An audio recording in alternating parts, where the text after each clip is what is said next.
ভারতশাসিত কাশ্মীরের পেহেলগামে সন্ত্রাসী হামলার ঘটনায় মুখ খুললেন দেশটির প্রধানমন্ত্রী নরেন্দ্র মোদী। আজ বৃহস্পতিবার বিহারের মধুবনীতে একটি সরকারি অনুষ্ঠানে গিয়ে তিনি বলেন, এই হামলায় জড়িতদের এমন সাজা দেওয়া হবে যা তারা কখনো কল্পনাও করতে পারবে না, এমনকি তাদের মদতদাতাদেরও শাস্তি দেওয়া হবে।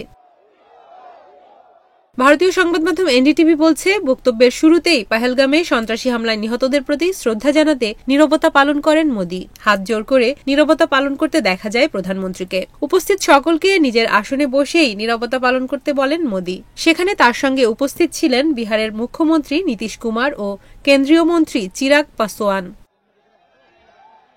হামলাকে ভারতের আত্মার ওপর হামলা বলে অভিহিত করেছেন প্রধানমন্ত্রী নরেন্দ্র মোদী। তিনি বলেন, হামলা কেবল নিরীহ পর্যটকদের উপরেই করা হয়নি, দেশের শত্রুরা ভারতের আত্মার উপর হামলা করার দুঃসাহস দেখিয়েছে। বিহারের সরকারি মঞ্চ থেকে মোদী বলেন, ১৪০ কোটি ভারতীয়ের ইচ্ছাশক্তি সন্ত্রাসবাদীদের কোমর ভাঙবে। মোদী বলেন, যেসব সন্ত্রাসবাদী এই হামলা ঘটিয়েছে এবং যারা এই হামলার ষড়যন্ত্র করেছে তারা এমন শাস্তি পাবে যা তাদের কল্পনারও অতীত। কল্পনাতীত শাস্তি দেওয়ার হুঁশিয়ার দেওয়ার পাশাপাশি মোদী বলেন, আজ বিহারের মাটি থেকে আমি গোটা বিশ্বকে বলতে চাই, ভারত অবশ্যই প্রত্যেক সন্ত্রাসবাদীকে খুঁজে বের করবে, চিহ্নিত করবে এবং তাদের শাস্তি দেবে তাদের মদতদাতাদেরও। মোদী আরও বলেন, কোটি কোটি ভারতবাসী আজ শোকগ্রস্ত। নিহতদের পরিবারের পাশে রয়েছে গোটা দেশ। যাদের চিকিৎসা চলছে তারা যাতে দ্রুত সুস্থ হয়ে ওঠেন তার জন্য সরকার সব রকম চেষ্টা করছে।